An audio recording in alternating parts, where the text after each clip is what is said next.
Welcome to the Ames Free Library's Imagination Run. I'm Miss Alyisha, and I'll be your imagination guide. To go with the summer reading theme, Tales and Tales, each of these videos will feature a different creature with a tail. By using our imaginations, we're not just going to learn about these animals, we're going to become them. We're going to move our bodies and use our minds, and I can't wait to get started. Are you ready to find out what kind of animal you're going to become? You are going to be a pig. And to become a pig, the first thing we need to do is think like a pig. And pigs are actually very smart, so first we're going to put on our thinking caps. All right, can you think of one thing that pigs love to do?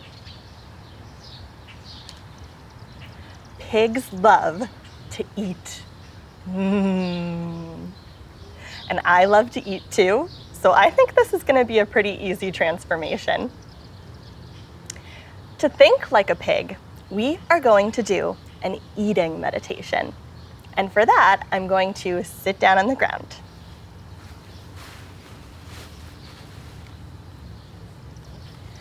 All right, so we are going to do an eating meditation. I have great news for you. This involves chocolate. Even though pigs don't often eat it, I do. And pigs love to eat, right? So you've got several options here. If you've already stopped by the library and gotten your chocolate truffle, then you are good to go.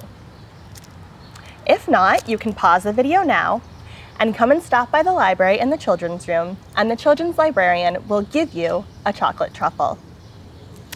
But if you want to watch the video right now and you don't have time to stop by the library, that's okay too. You can ask a grown-up if you have any chocolate in the house, or anything that'll melt in your mouth, really. And if you don't have it, believe it or not, you can actually do the eating meditation without eating. I know, but you know what? It involves sounds and music too, and you can do that. So this is a good time to talk about sounds and music. There's one more thing that you can grab before we get started. You can go into your kitchen and grab an old pot and some wooden spoons. Really anything that you can bang on and bang with. And if you don't have that, that's still okay, no problem, because you can always clap. So I'm going to tell you exactly what all of this stuff is for. So the soundtrack to our eating meditation is this wonderful album here. It's by children's author and illustrator Sandra Boyan. It's called Grunt, Pigorian Chants. And all of the songs are very silly and very serious all at the same time. And they are in Pig Latin. And the song that I've chosen for you is all about eating. So since the lyrics are in Pig Latin, they're not in English, I'm going to read them to you in English before we get started. They go like this. It's lunchtime, come pigs. Slop time, slop time, slop time, slop time. Food, glorious food. Yum, yum. That's an astonishing sight. So we're going to do two things while we listen to this song. The first has to do with our pot and our spoons. We are going to listen for a sound called a gong. Do you know what a gong sounds like? It sounds like gong.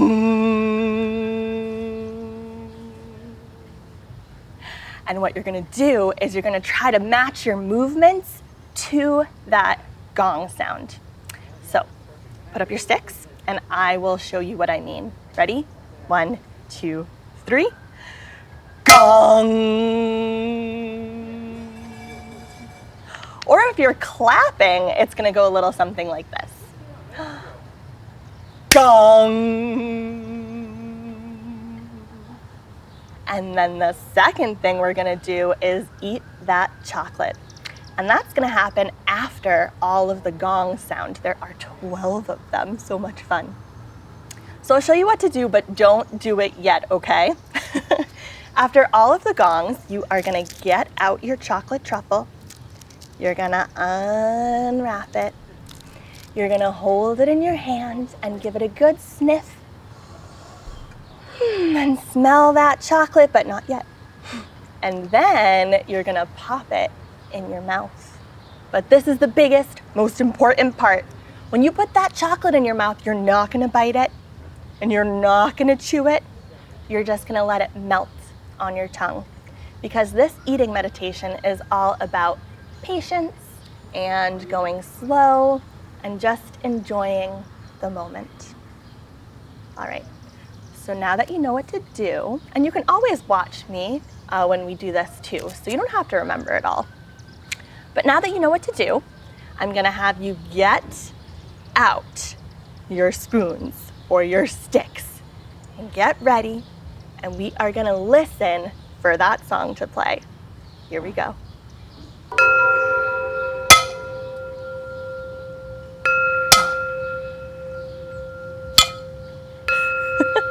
It's harder than it looks.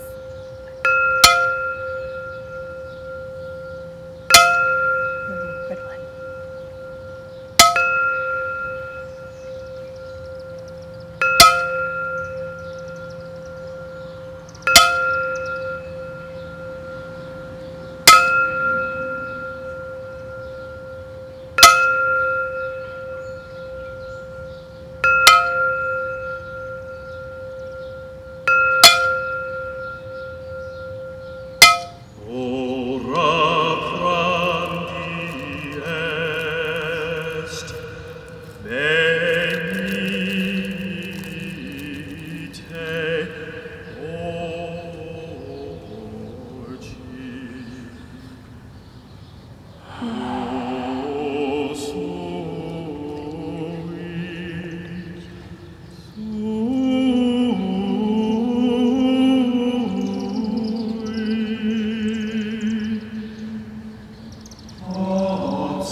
Okay, if you still have chocolate in your mouth, now you can chew it and you can swallow it.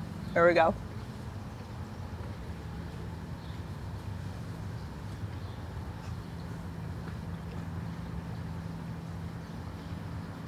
Whew, I had a lot of chocolate.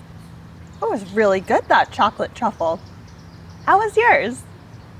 Was it good? Did you enjoy eating it? I did. Just like a pig, I enjoyed eating. So if you loved that chocolate, I want you to give a little excited pig noise. Can you snort with me? Ready? Oh yeah. Good. Chocolate. So now that we're in a pig state of mind, we can talk about something pretty important. If we're a pig, what do we look like? What do pigs look like? Do you know? I hear your answers. So it turns out that what a pig looks like depends on what kind of pig it is. Did you know that there are over 20 different kinds of pigs? And they all look different. I'll show you some of them in this book. It's called Pigs, and it's published by Usborne Books, and it's written by James McLean. So in this book, we have different types of pigs. If you were a warthog, for instance, you would look like this. And you might have big, long tusks, big, long teeth that come curling out of your face. That's a warthog. And if you were a Red River hog baby pig, that's these guys here. These are piglets, Red River hog piglets. You would have pretty auburn hair and a stripe down your back. And it turns out that pigs not only look different, they live in all different places too. So, did you know that there are pigs that live on tropical islands? These pigs live in the Bahamas, and if you visit them, you get to swim with them. How cool is that? But when we think about pigs, we mostly think about the kind of pigs that are on the cover of the book. And these are domestic pigs. They're normally pink, and they have little spots usually, and curly tails, and big ears, and special noses.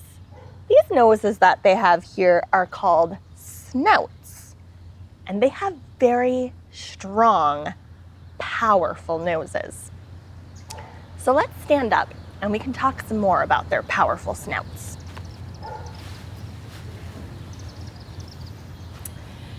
So a pig can smell lots of things. So I think we should take some time and see what we can smell as a pig. So let's take a deep breath in and let it out. And then sniff and maybe snuffle a little. What do you smell? Is your neighbor maybe mowing the lawn? Cutting the grass? Can you smell that freshly cut grass? What else? Let's take another smell. Breathe in deep. And let it out. And then sniff. Ready? Snort a little bit. What else do you smell? Is somebody grilling on the barbecue? Uh-oh, am I drooling? And one more time, one great big smell with our powerful snouts. And sniff and snort. Maybe, just maybe, you smell truffles. And I'm not talking about chocolate truffles, not like the kind that we just ate. There's another kind of truffle, and that's what I'm talking about. I'm talking about the kind of truffle that looks like this. So this truffle here is actually a fungus, kind of like a mushroom. And it tastes amazing. It tastes kind of like a mushroom, a little bit salty, kind of meaty, just really good. Kind of like its own special funky thing. And speaking of funky, it smells kind of funky too. In fact, people sometimes say that it smells just like wet socks. But I think it tastes delightful. So this kind of mushroomy truffle is very expensive. And that's because it's very hard to find. How much would you pay for one mushroom? They're usually a lot smaller than this, actually. One small mushroom, how much would you pay? Would you pay $100 for one mushroom? Well, that's how much people usually pay for a single truffle. But a big truffle like this, well, the most expensive truffle, the biggest truffle in the world, was found in Italy. It was 4 pounds, and it cost $60,000. Would you pay $60,000 for a mushroom? Somebody did. People love their truffles. So like I said, they're very hard to find and they're very hard to grow. So it's actually a special job just to find these truffles. And who do you think people hire to find these mushroom truffles? Well, I'll tell you. People hire pigs. Pigs! Can you believe it? Truffle hunting pigs. They're sometimes called pig detectives. Or sometimes people actually hire dogs, usually poodles, which is kind of funny. And that's because when pigs find the truffles, they sometimes get too excited and they just eat them right up, which means that nobody can sell them, and that's a very big mistake. But we are gonna be a good truffle hunting pig. We're gonna be responsible, and we are gonna look for a truffle. Do you wanna join me? Oh, good. Okay, so first we need to take a great big sniff of that air again. Ready? Big and deep. And then snuffle. Have you located one? Do you think that you know where a truffle is? Well, truffles are usually found right by trees. In fact, oak trees, they're buried in the ground deep, but pigs can smell up to 25 feet deep in the ground. So what we need to do is find a tree. Look around you. Do you see any trees? Do you have any trees in your yard?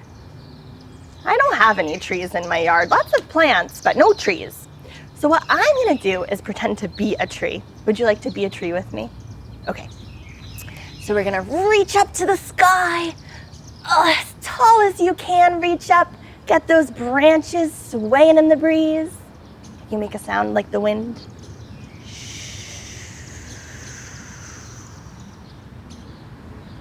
Great job being a tree.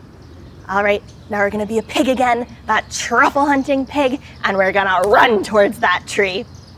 Before you do, quick fact. When pigs run, they actually don't run in a straight line. They zigzag back and forth. Are you ready to run? Are you ready to zigzag? Okay, here we go. Back and forth. Back and forth. Zigzag. Find that tree. Oh, there it is. And we are going to dig. You can use your little piggy hooves and dig. And dig. But pigs actually like to dig best with their snouts. Here we go, dig. And dig. Push around that dirt. Oh, but remember, there's a very expensive truffle in there, so we've got to go easy. Go slow with your hooves. Ready? Dig. And dig. And slower. And slower. Go gentle. And then with your nose, slower and slower with your snout. Slower. And slower. Did you find one? You did! Yay! Give yourself a little piggy pat on the back with your hooves. And over your other shoulder. And since we found that truffle, we're gonna let out an excited pig noise. It's called a squeal or a wheek, W-H-E-E-K. And it goes like this, ready? Wheek! Wheek! Can you do it on the count of 3? Ready? 1, 2, 3. Wheek! And we're gonna reward ourselves by doing another one of our favorite things. We're gonna roll around on the ground in the mud. All right, get on your piggy back. Get in that mud and roll. Oh. That's good. And you can also reward yourself with what we already talked about that pigs love, a snack. So pigs really like to eat slop, but they also like greens and grains like kale and spinach and cooked broccoli and pumpkins and sometimes even whole grain popcorn. But me, I'm gonna reward myself with truffle fries. There we go. Ooh, they look good.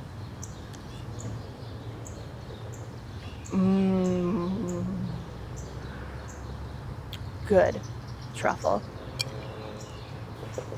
Thanks for joining me. Thanks for watching me. Thanks for hunting and snuffling and weeking and doing all sorts of picky stuff. But most importantly, thanks for imagining. If you liked this video and you want to learn more about pigs and read more pig books, make sure you watch the companion video Miss Alyisha recommends. Thanks. Bye.